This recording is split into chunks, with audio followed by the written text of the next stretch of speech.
you for attending the session. Before I begin, I just want to say, মই অসমতে ল'ৰা হয়।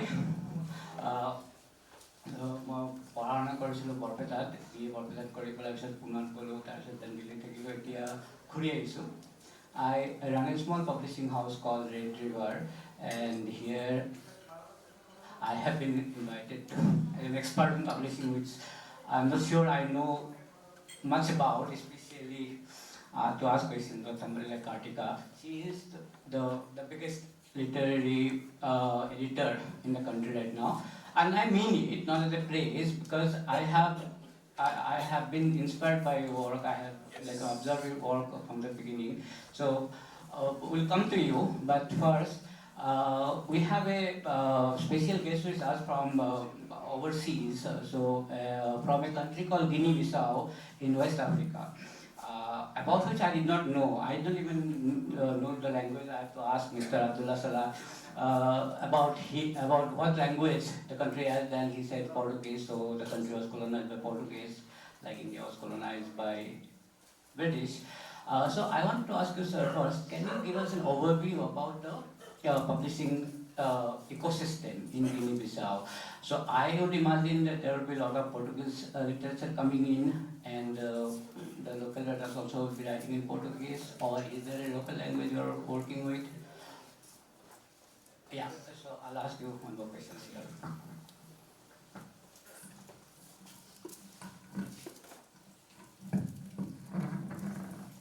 Yeah, good day everyone.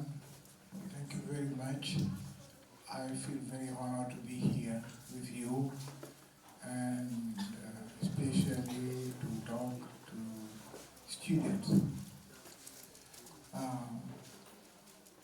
We Africans, we need very close now. As I was saying, it is part of our mission to communicate with other people and try to make ourselves, our vision known.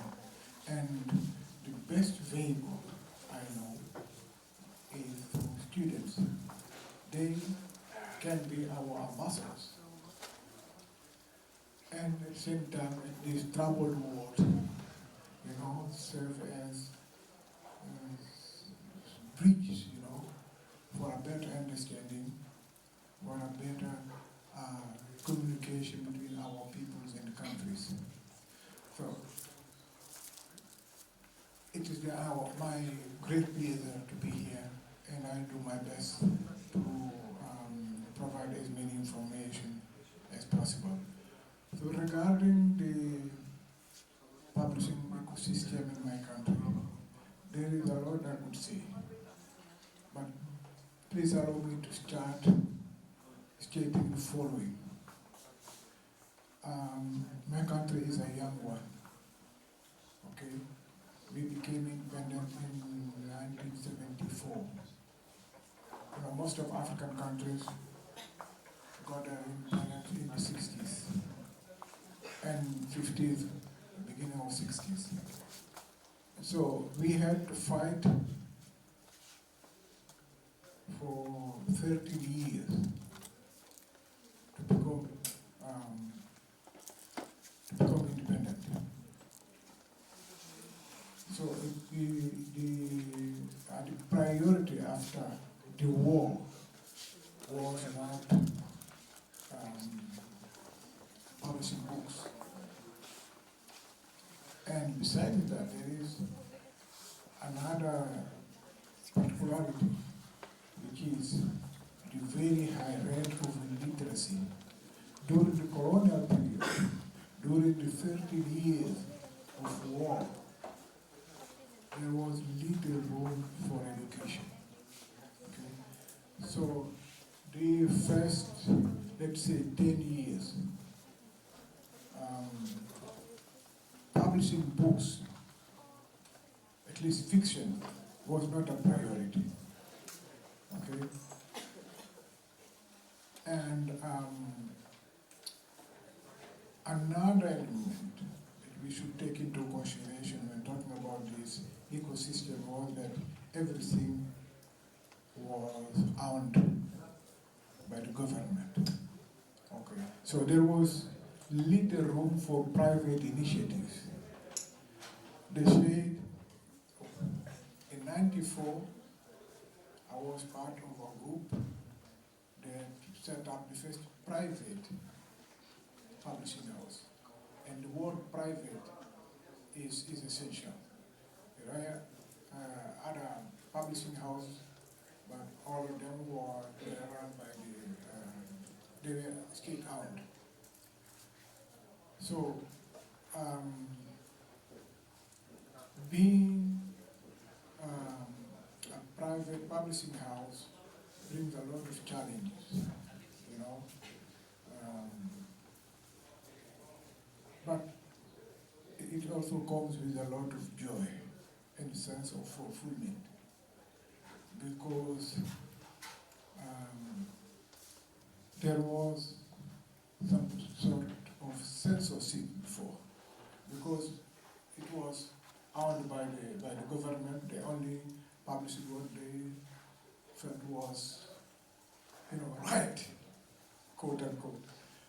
So we started creating room for other writers, for people that were not indoctrinated, so could more or less express what was not the mainstream. Right? And then we had some trouble. It is not as simple as it may seem. But we stand firm, and we made a choice. And that choice was to target the youth. We said, if we want to change this environment, we have to elect the youth as our generals. Okay, and one of the first things we did is to promote some sort of literary festivals or competitions in schools to identify, talented writers, and then work with them. Okay, so to demystify the book and to banalize it in the positive terms, because this is important to understand the environment. A book, a fiction book, was seen as something, special, that only special people could deal with, because of the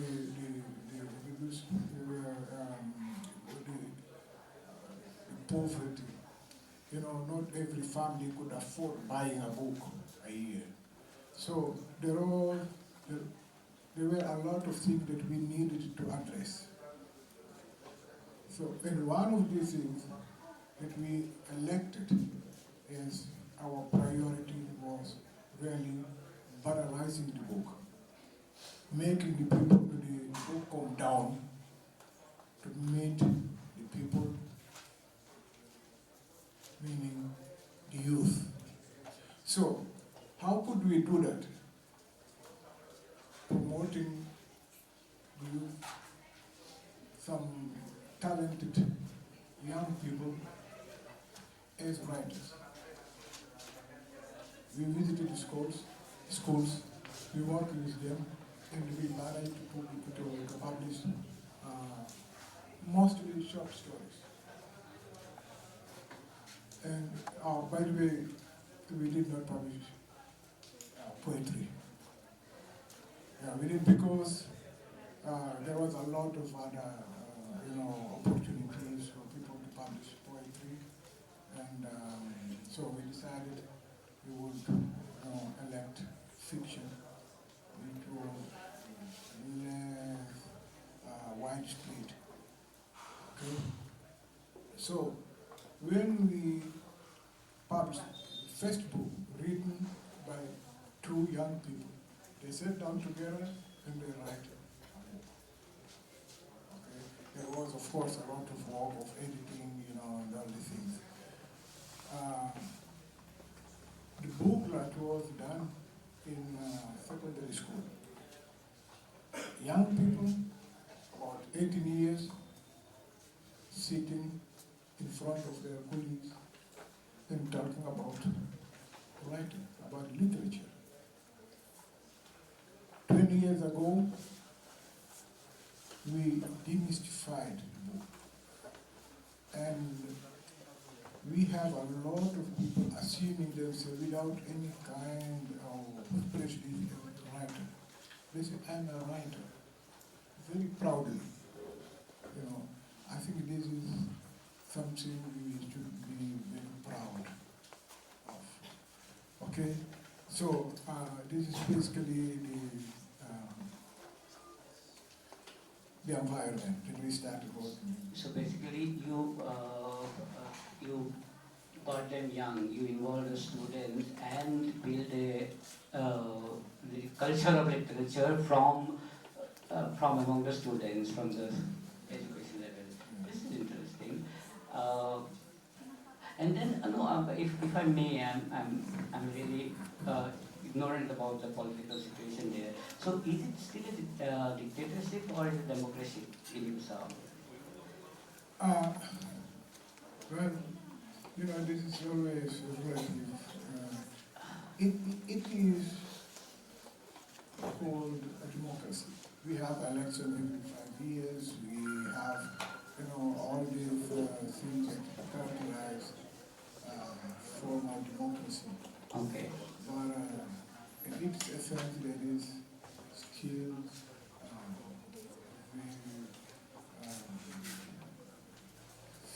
how could I call it? It is not a plain democracy. We could have done more. Democracy is not something complete, it is something that will be improved with time. But what is our case is, after making a lot of progress, we started seeing signs that make them very worried. There is still some sort of freedom of expression, no limitation. If you want to publish a book, you are free to do it. But this is not what democracy is about. Access to school, promote, giving the opportunity to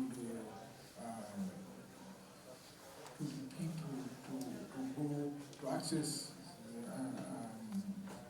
our educational system where our literature is taught seriously. Yeah. Making libraries available, this is something that we are still not seeing there. Thank you. I'll come back to you. Talking about democracy and the role of democracy in, sharing literature, we have seen in India also, no name names, but how the situation is. And in this context has built a very enviable and very, from outside, an enviable list of what I would call a revolutionary act of defiance or protest, the kind of book that you have published, especially your non-fiction titles. Now, I want to ask you, I'm sure it is a deliberate choice to do that. And how much the fear of persecution and then the government backing down. So how much risk a publishing house can take in protecting democracy? You have done some excellent work. I especially have to mention Hamraz's poetry book. I'm really glad that that book is out and his poetry is out. So can you tell us a little about that? Thank you. That feels very good to know that people read and recognize that a list is working. I think we started this imprint called Context at a time when we were in the middle of, I'm going to speak quite freely because it's okay, it's students. But in the first term of the BJP government coming to power, it felt very much as though the world was closing in a little bit and it was getting harder to speak up and say what one wanted to. It isn't as though the previous governments were very good with free speech. I mean, some of the, we all know that satanic verses has come back now because the government is, they finally realized that there was not even a piece of paper that said there was a ban on this book.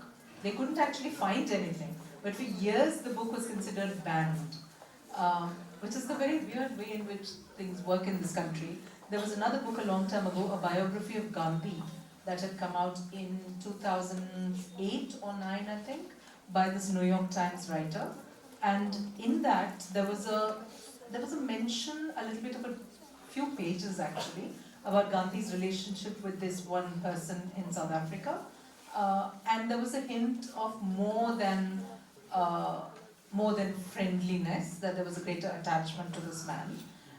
There were some letters that had been written, etc. And I was literally sitting in the office in HarperCollins in those days, and I got this call from someone saying, "What do you have to say? This book is being banned." And I said, "But I haven't even sent it to press yet." It was still, in the very final stages, and it had just been published in the US. But somebody had heard about it, and then the Gujarat government got very upset about this and said, "How can they say this about Gandhi, etc., etc." I don't think they care about Gandhi anymore at all, but they cared to, have this become a problem. And they said, "We're going to ban the book." And it was interesting that at that point, when this news came, I called up various historians, people, lawyers. I remember asking Prashant Bhushan, what should we do? I didn't know him at all, but I picked up the phone and I said, "This is happening, and do I publish the book?" Because it hadn't yet been printed. And he said, "There's nothing to prevent you from publishing it. What is the legal issue here?" There is none. So I said, "Okay, fine, let's just publish the book." And then we sent it to print. Meantime, they said we can't print it, or nobody should publish the book, etc. But by then Amazon was in India, and while I don't often thank them for what they do, at that particular point, it seemed impossible for anybody to ban anything unless the center banned it, because Amazon would still be able to sell the book and send it to anywhere they wanted to. Anybody can order it. So even if, say, Gujarat as a state said that this book is banned or they won't let it in, nobody could figure out how they would actually control this or implement this and make it happen. Anyway, it blew over in a few days. Nobody really cared beyond that noise that they were making. And so when this satanic verses thing came back, I figured it was exactly the same thing. Somebody made a lot of noise at that time. Media said something, newspaper reports were done. Nobody seems to have put it in writing that this book is banned. And so they could have lifted the ban anytime, really. It just took now for everyone to say, okay, it's too late now, let's just do it. So that's the sort of environment we have, in a sort of long answer to your question, where anything can happen, and yet it's also safe because it's also chaotic. It's not really something that a government seems to sit down and say, we don't want certain kinds of books being published. So far, so it has not been that. But it's also about English. It's also about the fact that we are publishing in English. We are not the vote bank that is going to make the big difference to them.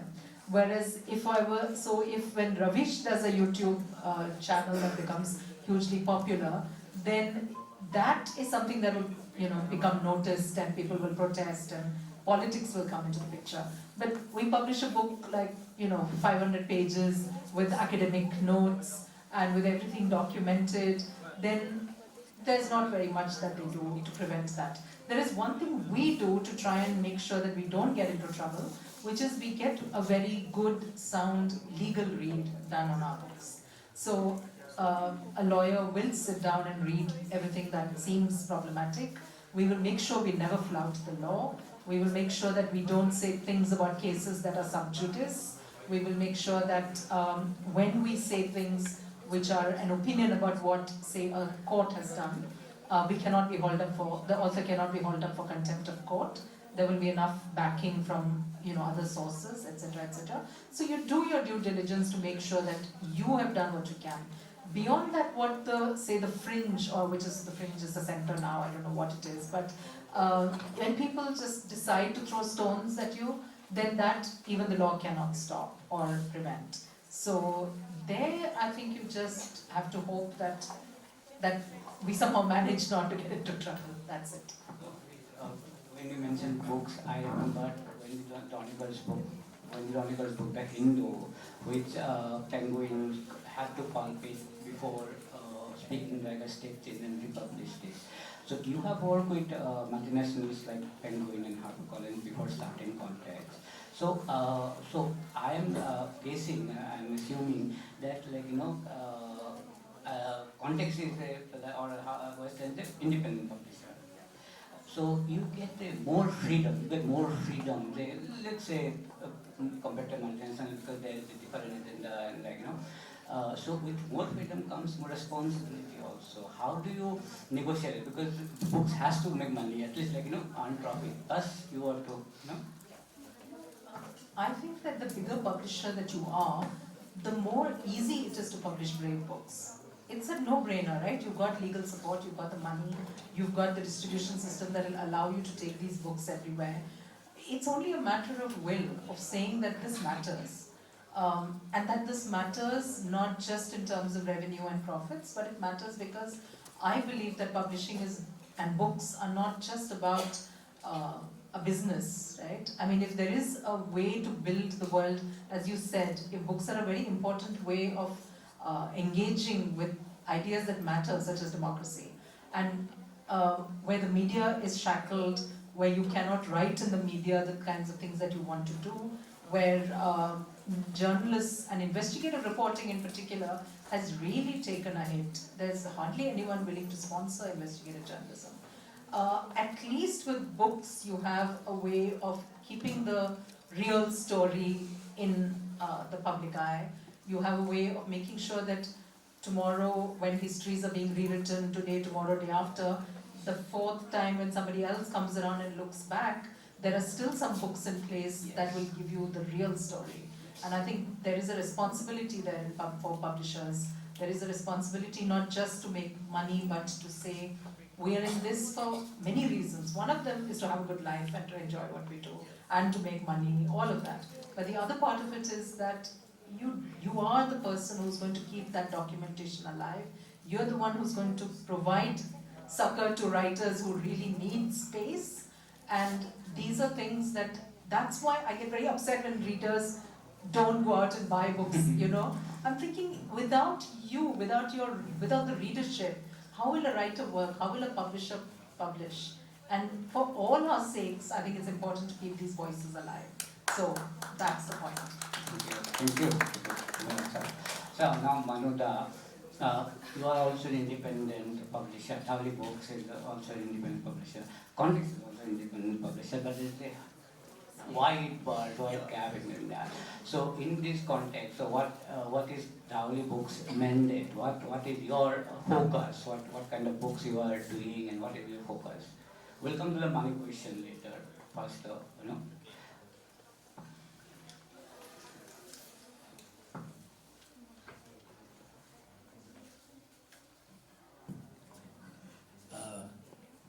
Thank you everybody and good afternoon, and thank you my co-panelists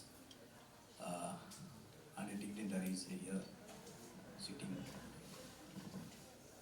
The Holy Books is almost less than 10 years old, and myself is a writer since last 50 years into writing business. As you have already heard that before emergency, I started writing. So my first love is as a writer, and a second obsession with the publishing house. And it has not come naturally to me. It was an accidental publisher, so to say, the Holy Books. Odisha is the first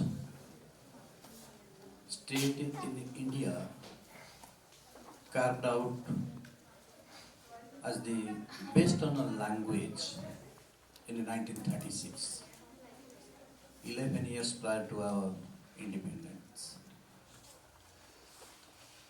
And later it became the 6th classical language of the country. But in spite of everything, Odisha's literary things are not being much known outside Odisha. Let us forget about India. Even if many people are not aware that the existence of a language, rich language, culture, we have regional publishers, but that space was totally vacant for many decades. As a publisher, young publisher, when I started very late in my life, I wanted to play some role of getting Odia books taking to the other languages in the form of English. And even if the readership in English books is very, very low. People, they are so much obsessed with their language, they don't read Hindi or English. Let us forget about other Indian languages. So I tried to create a bridge. I have published 3 writers from Assam. One is Nilim Kumar, a poet. Another is Anubhav Tulasi, a poet. Another poet and novelist, Mr. Harikrishna Deka, who 3 days before I have published one of his science fictions.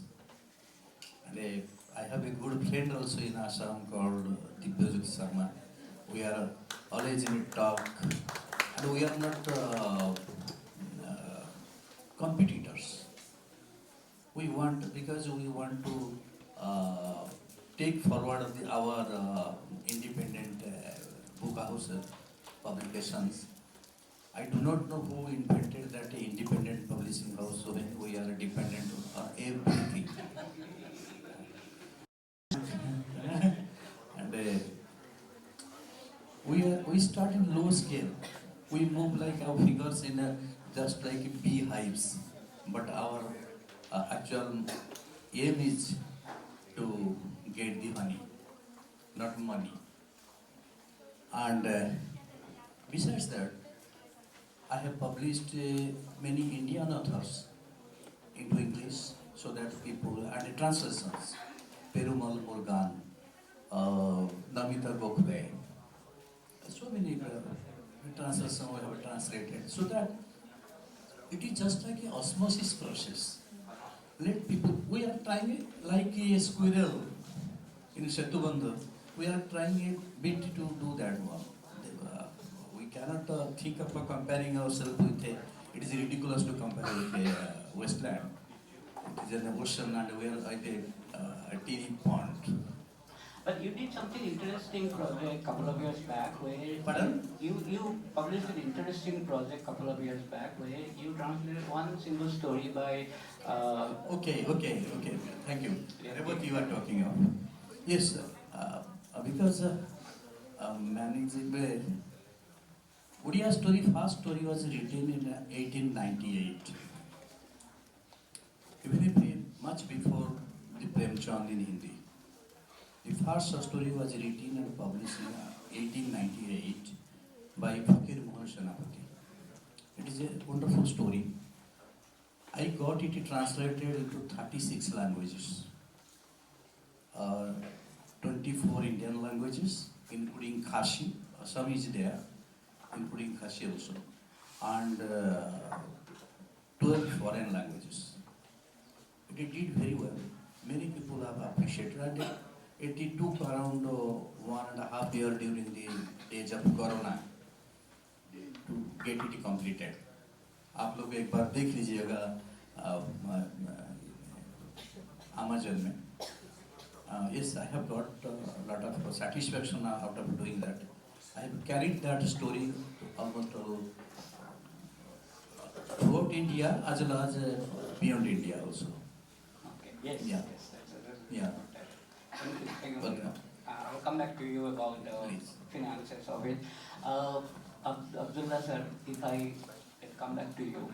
So how many titles do you publish in a year and how do you distribute? I mean, I'm imagining Universal is a smaller country than India, but do you have a distribution network or where do you distribute? In schools or they have bookshops? How do you do that?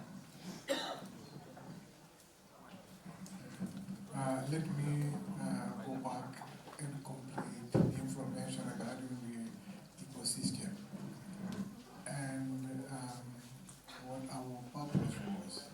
We made a kind of, when we started, we are three partners, and we are all writers. All of us, we had manuscripts that we could not publish. You see? So, that was the starting point. I said before that we defined some goals right at the beginning, from the beginning. And one of these goals was to become somehow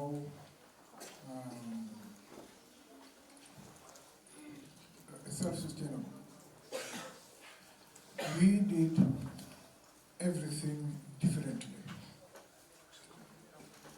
meaning we set up the channels that we needed to make some money, not for our pocket. We cannot make profit there, but we needed some money to produce, more books. We can't, keep putting all that money there and getting nothing back. So we come to the distribution. There was no distributors available in the country. So we had to set up, and that was not so trivial. How we did it? We literally forced some people to buy books, more than that they needed. We had friends in different parts, middle society. They had enough money to spend on books. You go there personally with a box, 5, 10 books. Say, okay, this is a gift for you. Give me that. So we forced them to. Yes. That's the way. That's the way. It is not for you. If you are a director, for instance, choose your best co-workers and give them as a gift of birthday, give the thing. So we literally forced people to buy our books. Yeah, what you said is a little me. I mean, though Indian publishing ecosystem is different and it's very complex and confusing. For me personally, when I started Red River in 2017, it's the same story because I used to write poetry and there were very few poetry publishers and there's also a hierarchy of poets whom they publish, big poets, small poets, mediocre poets, so on and so forth. So I said okay, so forget about it. There are two options. I can creep about it and be a bitter person and I can do something about it. So I decided to okay, I'll set up my own publishing house and do something about it. Then I thought there's no plan, and then I said, okay, after a couple of years it'll wind up. But somehow I still keep getting manuscripts. Every other day I think, okay, this is it. I'm stopping now. Okay, okay. And then then another interesting manuscript comes up, and you really want to work on it. That keep you going. And yeah. So that's fun. So. And then recently I noticed that in last 5 years I've published around 100 books. And I'm like, how? Because I've been so busy in putting out one book after another, I didn't realize I've published more than 100 books. Sometimes I feel a little guilty about it because we have too many books happening. So I want to ask Karthika, are we publishing too many books than we can handle? Yes, we are publishing way too many books. There aren't enough readers who are interested enough in all of this. The thing is that the books they are interested in, we need to publish anyway. But the books that are, let's say, somewhere in between, they're not outstanding writing, they're not offering anything new, they're more of the same. I think we could do without those books, really. Yes, I feel that also. I mean, I'm guilty myself. Like, I'm publishing some books that author, same author, had cut this manuscript and work on a newer one. It will be a better one. It will have been a better one. I also think that there are some kinds of books, like say literary fiction, which are important to keep doing and publishing, even if the readers are fewer, because those are the ones that actually will get read long term, Yes. which will get read by students who are studying It literature. is the canon of Indian literature. Yeah, so that's important. There's the thing that I'm very uncertain about is, as publishers, it's not our job to gatekeep. It's not our job to say, this is the great literature that we will publish and all the rest we will not even publish. Because different people see different things in reading and writing, and we can't be the people who stand there and say no to that. But the thing that's conflicting now is the self-publishing scene. You know, there are lots of self-publishers, and by that I simply mean it's supported or paid publishing. So if you have a book today, you can send it to them, and they'll tell you it will cost so much money. And then next day it will be out. Yeah, it'll be out within a month, say, if not the next day. Yeah. And it'll get the little bit of editing, little bit of design, cover, distribution, all of that. And there are lots of people who want to tell stories, who are stopped by the fact that there are only so many publishers who will take them on and publish them, so they say, let's put it out. And I don't see why that's a problem. It's a good thing, I guess, that there are these avenues as well. Yeah. There is no problem with that. The problem, I think, is when, say, there's a new trend now. I don't know if you guys would have even noticed or heard about it, but where we are, we hear about this, which is children in schools, high schools, etc., writing, and then their parents will say, my child is such a genius and they've written such a great story, I want to publish it. And they'll call publishers, and publishers will say, no, it's not good enough for publishing, etc. Then they will pay for that publishing to happen. And now schools have got on to that, and self-publishing people have got on to that. So you actually have like prizes being given for children trying to write these sort of poetry and stories and all of that. But they're not good enough. They've not matured, they've not barely lived a half a life before they begin to write. So sometimes it's not worth it. But even that is adding on to the kind of published body of work that there is. So there are many books that I wish would not get published, and that there would be fewer books to contend with in the market. But the other problem with that is that also I wish there were more Indian books being published, and not so many books from the West that come in and really take over our bookstores. I don't know about all of you, but if there are readers among you who go to stores, I'm almost sure that most people will buy an international novel that has been talked about rather than an Indian novelist they've not heard about or even heard about. Reading translations from other languages into English is like the third category, so that's again something that suffers quite a lot. But if you've heard of Sally Rooney, you will go to the store, you will see a Sally Rooney and you'll say everybody's talking about Colleen Hoover. Colleen Hoover. I read and this is insidious. Yes. You know the reason I read Colleen Hoover, because every time I went anywhere, to an airport for instance, I'd see Colleen Hoover everywhere. Like, who is this person? What is this? So finally I said, as a publisher, I should read Colleen Hoover. And of course I read the first one, and I was surprised because I quite enjoyed it and I liked it. And I thought, oh, so it's not that bad. Then I started reading the second and the third, and I said, okay, no, this is enough. One is good, the rest is not required at all. But they've taken over the bookstores. Lakhs of copies of Colleen Hoover are selling. So I wish we had the economic and the cultural clout to say, no, come on, let's not just read American books and British books and whatever else. Let's read our books. Let's give our writers a chance to reach us. That's not happening yet. We always feel proud of being a 1.5 billion population country. But what are the highest book published and the number of titles? I mean, one title, what is the highest? What was the best-selling title? Best-selling title. I don't know, have the information Karthika can help. But according to my I think if you look at a bestseller, especially if you look at a social media star like say a Prajakta Kohli who's just written a book, I'm sure many of you have seen or heard it. I'm sure she's sold more than 1 lakh plus copies in just a few months. So that's the influence of the social media Ankur stuff. Wariko has sold a lot of copies Ankur because has. he knows how to sell. Yeah. It's credit to him.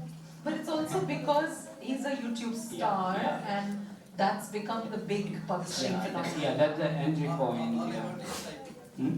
All about SIP. Yeah. I mean, I cannot pronounce the name of the book here, his book. Okay, so one more question for Karthika, difficult question. What it takes to be a context author? And I ask this because you have published, okay, I'm putting you in the spot, I'm sorry. You have published, as per my knowledge, only 2 authors from Northeast, Parismita and Kinpam. Aruni? Aruni, 3 authors. Yeah, that's quite true. That's and when we published recently a novel called Red River. Have you read it? I know, first thing I saw, okay, what's happening here? It's a really good novel about Assam, and it's about Assam in the 80s and so I on. had issues with it, but that's another thing. Yeah. So, though of course he's not Assamese, he's half kind of Bengali Assamese. But why is there not so much writing from the Northeast? I don't think that's a choice that's ours so much as we keep trying to find manuscripts that come in from other places. And I'm talking about publishing in the English language so much because in context we publish the English language. We have a separate imprint for translations. And it's been quite hard to get good manuscripts to come to us. It has been, but for example, in Assam,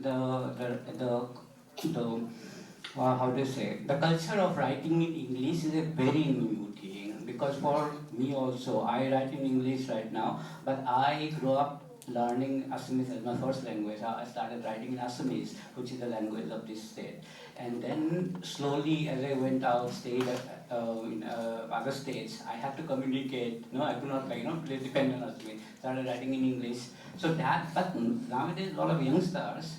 There's a young writer called Harshita here, which here among he is writing in he's quite a good writer. There's a future.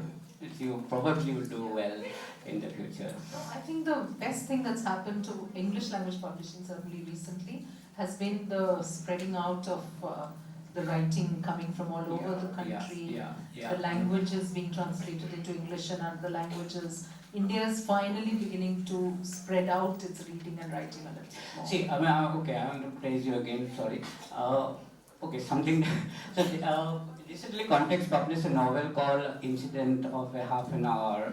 Chronicle of a half an hour by hour and a half, which won a couple of awards. It was by an author from Kerala, and he had not written anything before that, and suddenly it's a pure gold find. How you nurtured, So it's very commendable. I'm really impressed. I want to say something. So this is this writer called Saharu Nusaiba Kannanari, who comes from Malappuram, which is one of the poorer parts of Kerala. Very Muslim heavy population there. Like I think maybe 85% of the population is probably Muslim. And there is a very interesting thing happening in Kerala now, which is that someone was telling me the other day that whether it's cinema or writing or any of the major cultural sort of things that are happening in Kerala, there's a very large number of young Muslim people who are part of this. And it's not as though you kind of use religion to divide these things up, but it is something to point out because traditionally Kerala's art and culture has been very Hindu-led. And this has changed. And Saru, not because he's part of that, but he wrote a novel which is in this context of a woman and a man having a relationship where the woman is married, her husband is in Saudi Arabia or somewhere far away in the Middle East, which is true of a lot of people in that region, that the Middle East is where the men go, the women stay back, the children stay back, etc. And so this relationship, this affair that they're having, becomes like this conflagration, this point from gossip to action, and the action is violence, how it all just suddenly builds up. And the interesting thing about this, why I'm talking about this in more detail, is that while it's published in English, while he wrote it in English, he has no intention of making this available in Malayalam. Because he feels that if his own community in that same village, he's like, first, some of them will recognize themselves, and two, this is too close to the bone, you know, the way it's written. So if people are going to read it in Malayalam, they're going to really get riled up about it. So it's not going to go into Malayalam just yet, though there are publishers who are asking for rights to do this, and he's like, no, I don't want this. This is okay in English. So there is a certain kind of writing, certain kind of storytelling that English gives you the freedom for, which the language does not. Yeah. That's completely true.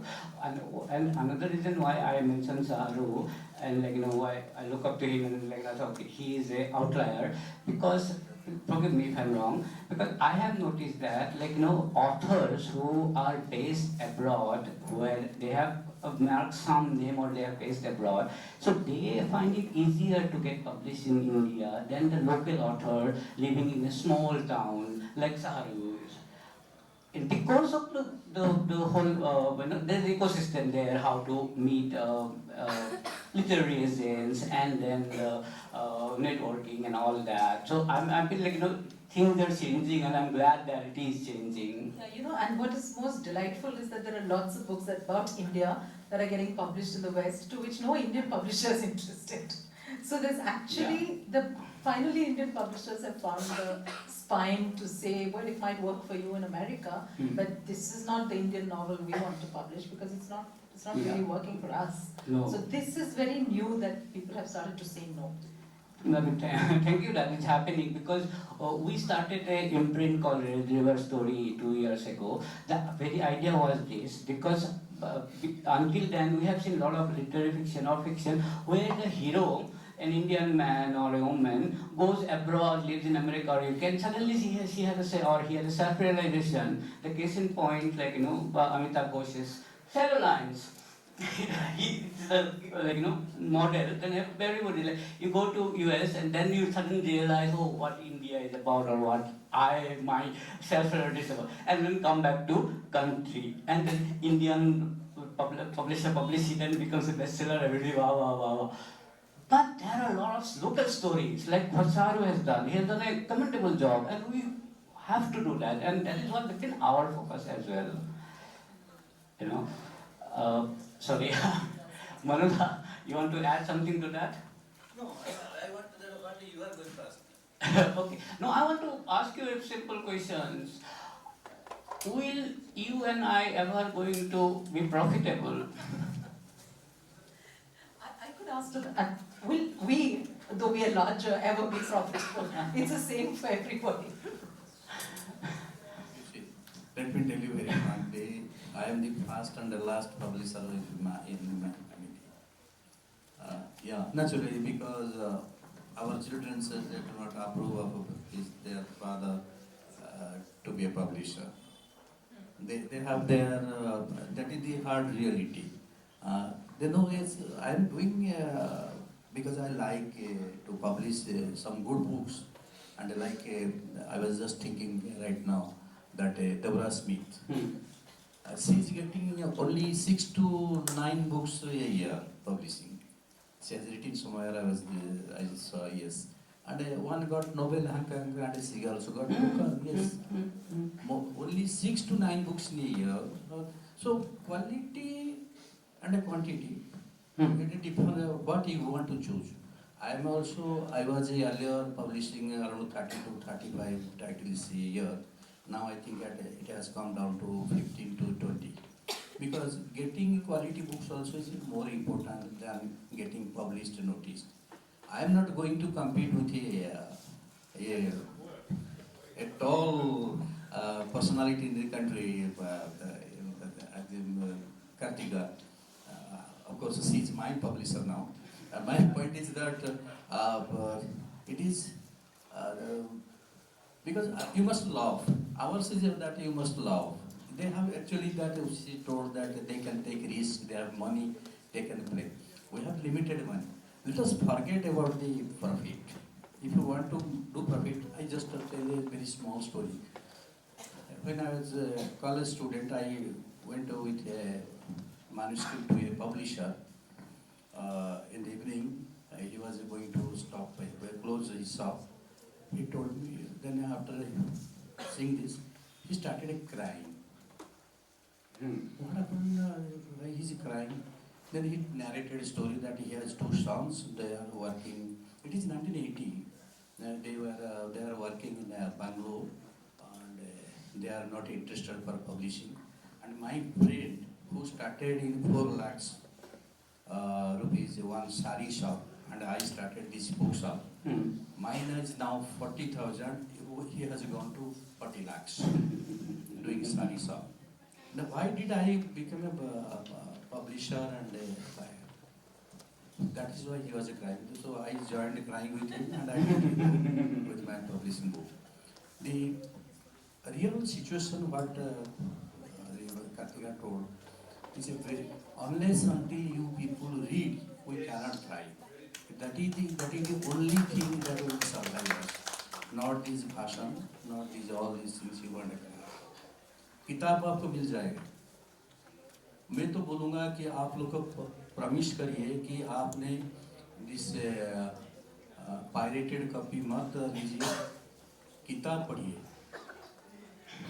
That is the only. So there is in nutshell I want to tell that ours is having an attitudinal problem. ऐसा नहीं है कि हमारे पास पैसा नहीं है. आज पैसा का कोई कमी नहीं है. There was time जब पैसा was a concern, but money is not the question. It is the question of attitude. Okay, आप पढ़िए ना, ये देखिए अभी भी कितना लोग देखते होंगे. हम जब बात कर रहे हैं वही जो मोबाइल वगैरह ये करते होंगे. But read something, at least 1 hour 2 hour read पढ़िए और अच्छा किताब पढ़िए.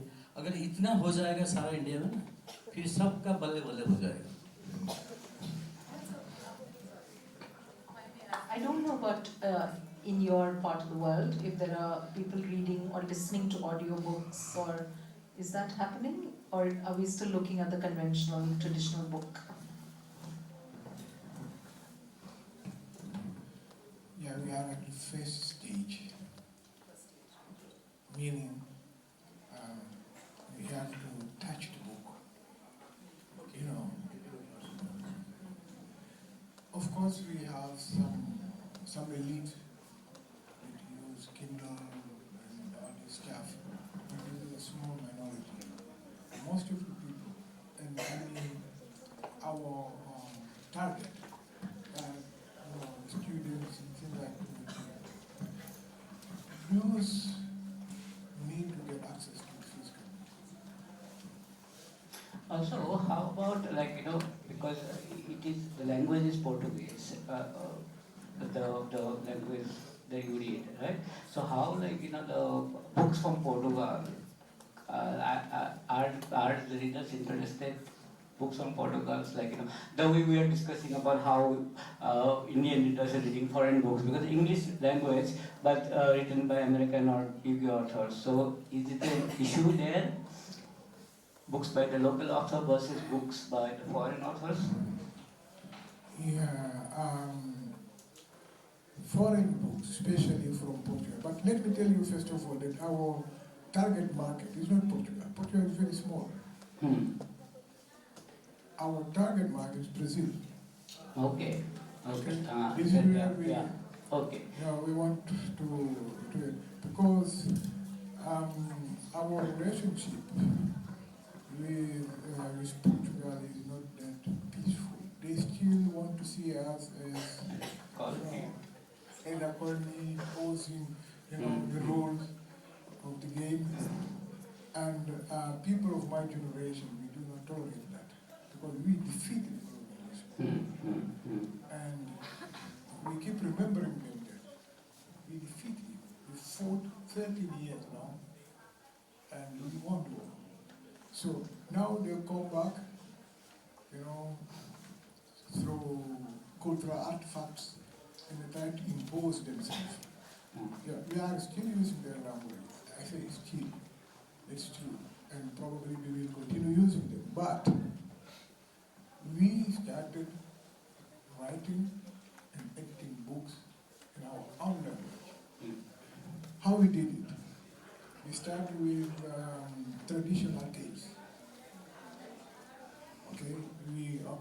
organize competitions, and they go, they collect, traditional tales, often in a form of conserving it. And then we do a publication, kind of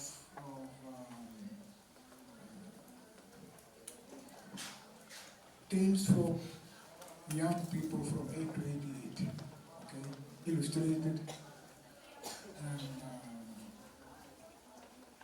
that way we introduce our own language, because we publish in the language it was taught.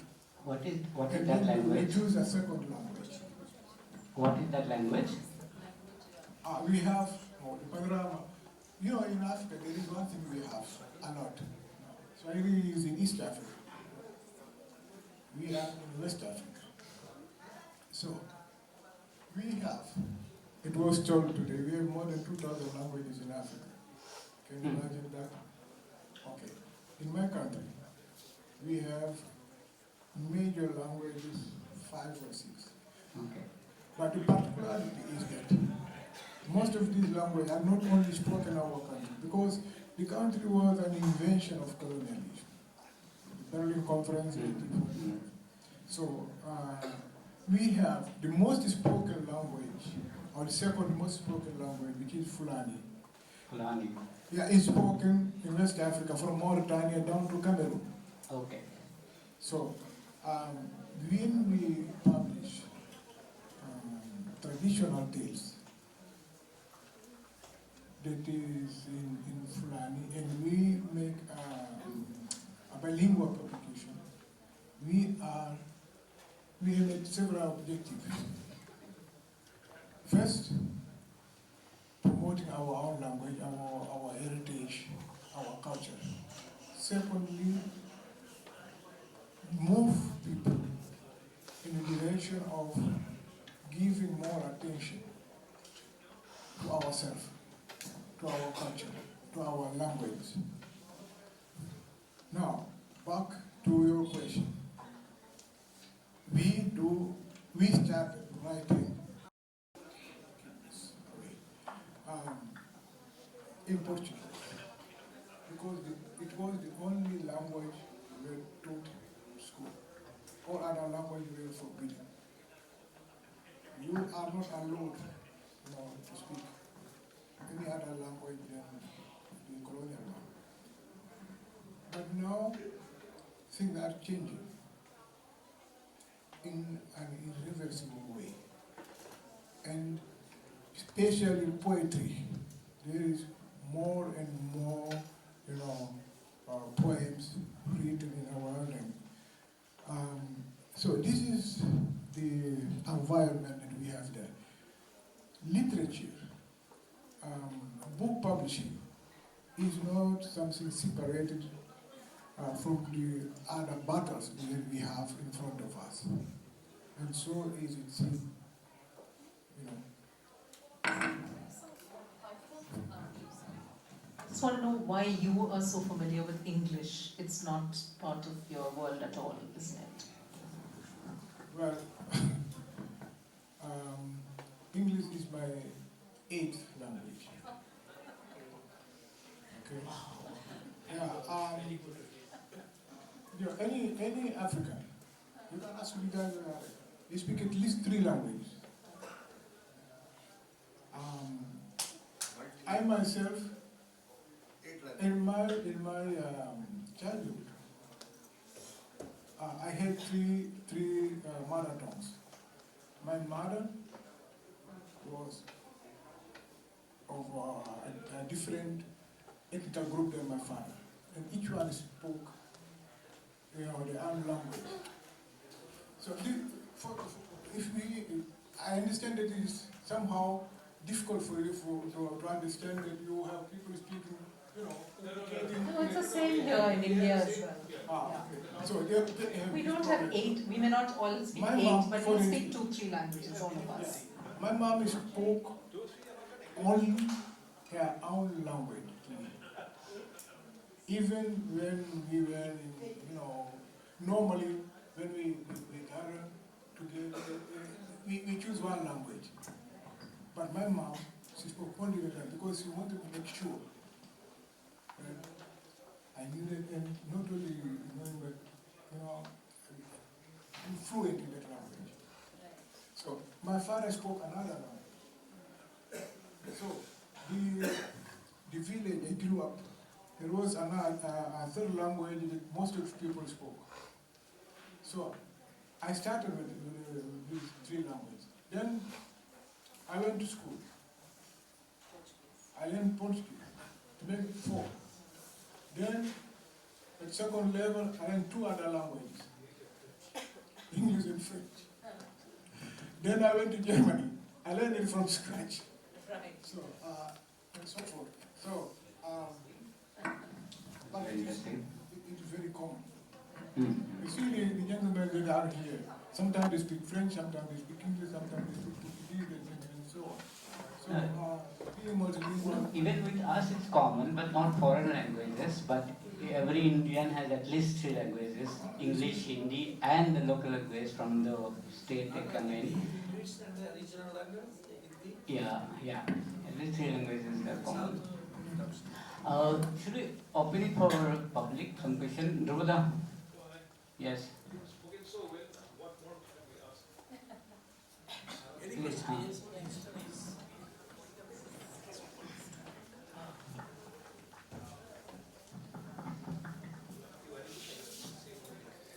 Good afternoon, everyone.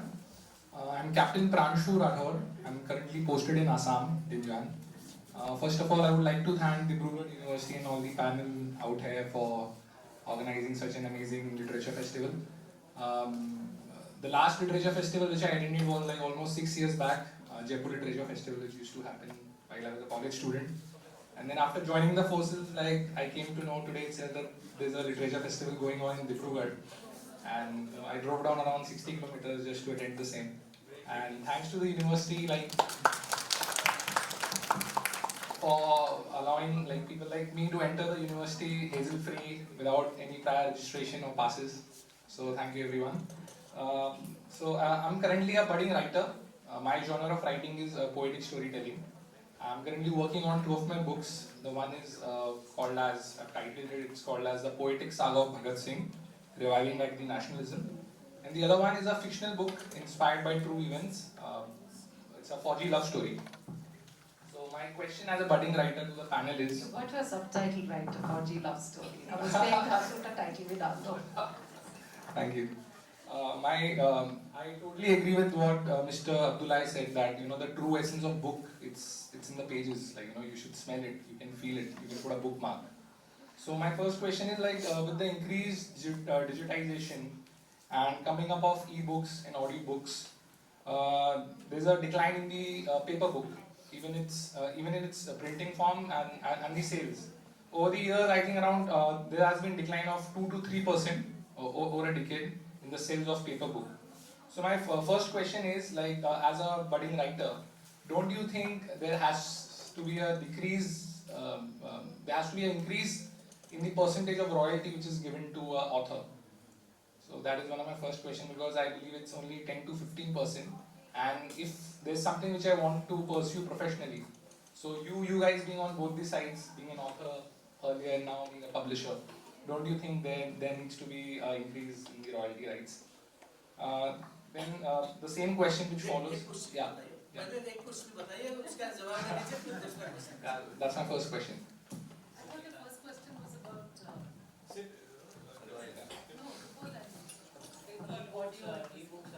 I don't know where you got your data from, but book sales have not dwindled at all.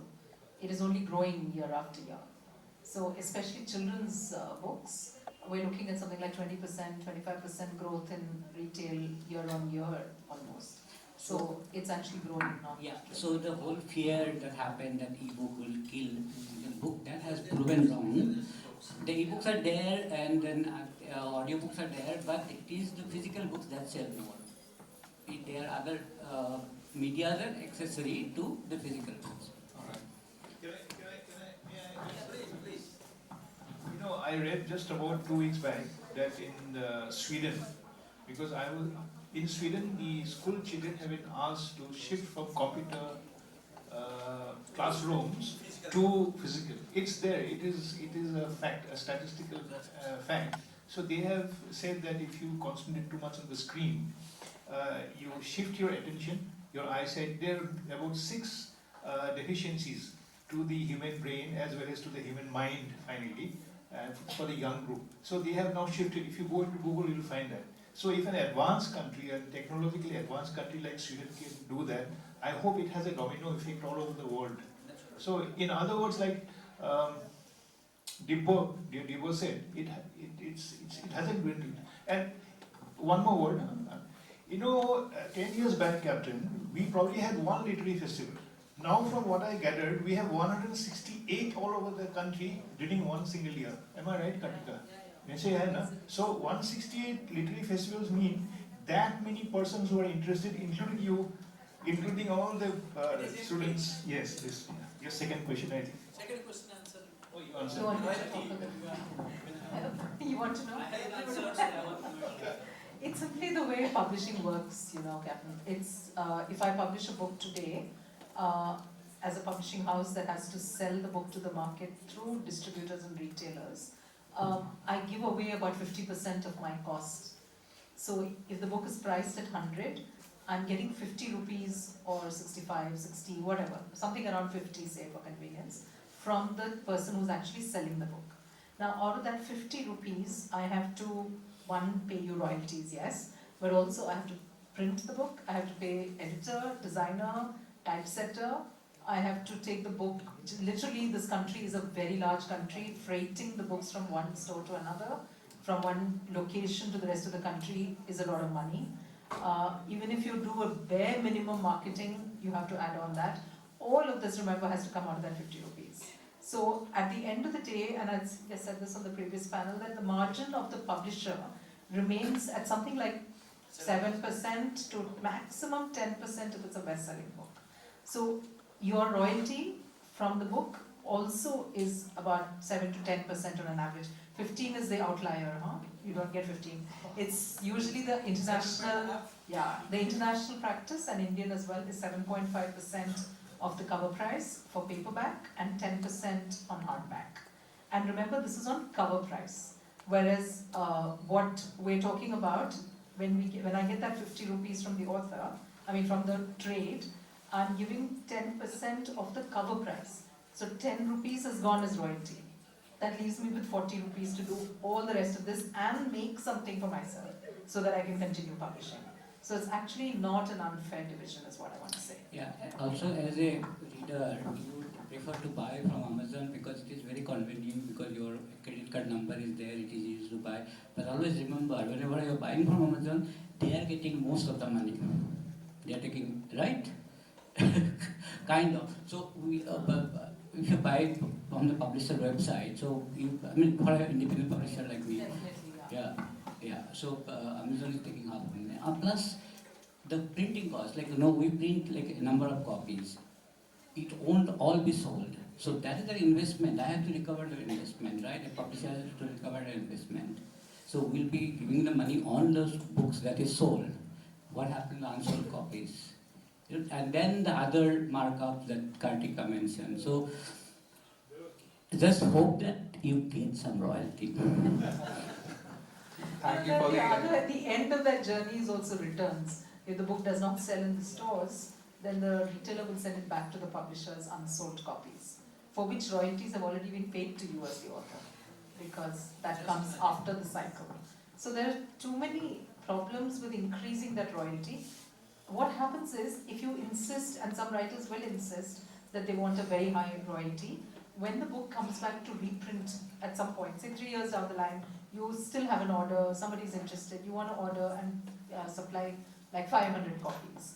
Now your cost, because of the cost going up in that time, and also that when you print fewer copies, per copy cost goes up.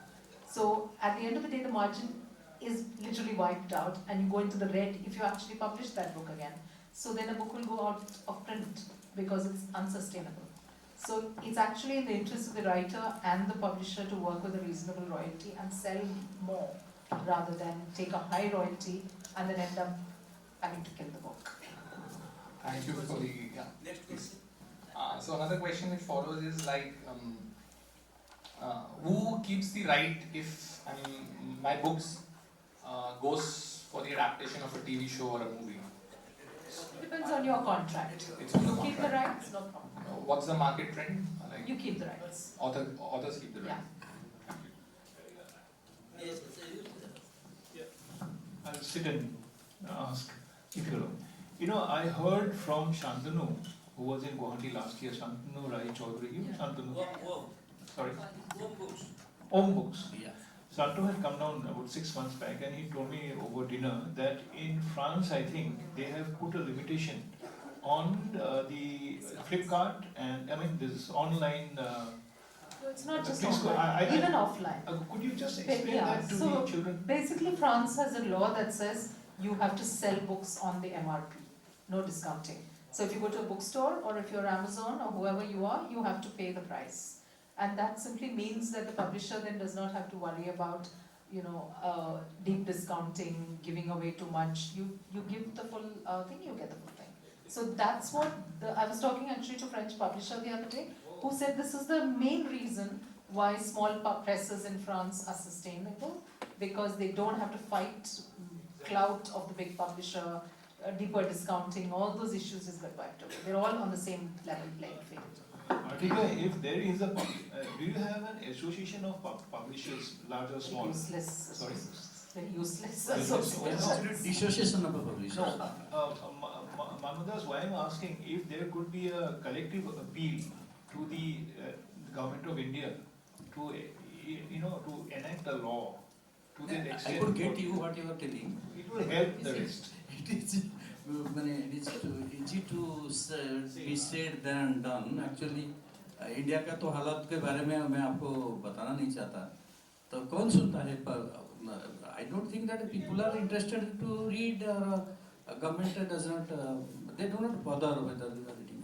No, there is one thing I forgot to say, which is a very important part of this difficulty in publishing now, which is GST. So books are exempt from GST. We're not supposed to be, so when you buy the book, you don't have to worry about that GST add-on to the price. But what does a publisher have to do? We have to pay GST Publishing a paper, to everyone. Paper, printing, for everything you will give GST. But when the reader buys the books, they will not pay GST.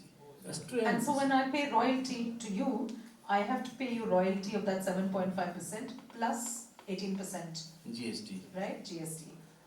Which is something that I cannot get a reverse charge on because books are exempt. Yeah. Like, for example, you're paying GST on paper, the paper being bought by the publishing house. But ultimately that adds on to the cost of the book and the royalty is also being paid. Everything is. So, No, the problem is that for some reason, and all of you are culpable for this, you all think books should not cost very much. For some reason, you all think books should be cheap. So if we actually put the actual price we want to put on a book, you would not even buy like a copy or two. So we are constantly forced to drop prices for perception. That perception is that 500 rupees is the max we pay for a book. If it's 700 pages, 800 pages, doesn't matter, put a reasonable price. So that is, it is finally it boils down to the fact that we do not give that value that should attach to writing, to book, to creative. I will just add to that my experience. Recently that Penguin, the book they have brought out 728 pages. It is, the big book of Korean literature. It is 1,000 pages. Of course, Kim Pham send a copy to me because it इतना बड़ा है तो देखने से भी तो डर लगता है पता नहीं कितना साल वो लगाएगा. Yes, the funeral rites and interesting. That book costs 450 something. Now it will be reach your home less than 500 rupees. Had I or Dibya published it, it would have a minimum 2,000 plus price. But I still do not understand how people are getting the book in such a low price. Once you are getting in a low price, you see, मैं तो समझ में आज तक भी नहीं समझ पा रहा हूँ कि how it is possible they are able to give that less price. I think you know what, just offhand I'm saying, this is thinking out loud, I'm not sure. But newspapers, you know, have, because they are low price, 12 pages, 10 pages come for 7 to 8 rupees. So the basic understanding psychologically starts from there. If the newspaper comprising 10 pages, including all the information in the world, can be available for 10 rupees, why should this book cost so much? No, it is not like that. Newspaper, there is advertisements are available there. Yes, yes. Even if this British Nandi once wanted to bring out the newspaper of 50 pages, of 50 pages. Then he can. It is all the calculation mathematics. It is all about mathematics. I think about this is also the culture that we have been inculcated post. See, you're talking about how post-independence there's a need to spread books. So that happened in India also. There is a government policies, free textbook everywhere, and there's a whole concept is book is Saraswati. You know. So Saraswati. So it's like, you cannot do business with Saraswati. This is the goddess of wisdom. So book has to be free. So that kind of a concept has been I also think the inculcated. government is government institutions like NBT. We have a national book trust which does a lot of books, and you would have grown up on those books as well. So there are still, like I went to the book fair in Delhi last week, and the NBT stall had lots of books, and I bought like some 4 books which were 25 rupees, 40 rupees. I just bought them for nostalgia because they are those children's books even I read when I was small. And if that's the way you're going to start reading and buying books, and you think each book should be 25 rupees or 50 rupees, then it's a big shift in your head to find a book at 700 rupees, right? You think that's not right. This is what's happening. So we need, the readers needs to be educated about how the system works. I have forgotten the author's name. I bought one book of 27 pages. It was 400 rupees. But I never regret for that buying that book. It is worth reading. You see, आपने क्या पढ़ना चाहते हैं? Quality of a book is more important than what you are getting. मोटा किताब तो test paper जैसे बचपन में आता था, वो तो 50 रुपया में मिल जाता है. तो वो तो you need quality books. और मैं वही बोल रहा हूँ. हम लोग ने जब बचपन में पढ़ रहे थे, हमारा पिताजी का इतना पैसा नहीं था. हमको 10 रुपया पर डे दिया जाता था बस में जाने के लिए, जाना आने के लिए, और कुछ टिफिन खाने के लिए. उसी से बचा के हम 7 दिन में एक किताब खरीद करे थे. और parents were not asking giving us. But I also think, Manu, that state to state it varies. I think Kerala, for example, has a huge network of libraries. So every panchayat, every district, every school, college, village, whatever, there are small libraries. Sometimes it's literally a small room with like 20 books or 30 books. But there will be one person sitting there drinking his coffee and reading a book or a newspaper. And it just builds, you feel like you have to go to a library as part of your daily or weekly routine in that sense. You have conversations with people there. That is the culture that eventually leads to your being able to read more books, buy more books, etc. So libraries are the missing link in our entire That's society. why I told my wife once after return from Kerala, if there is any rebirth, I would like to born in Kerala.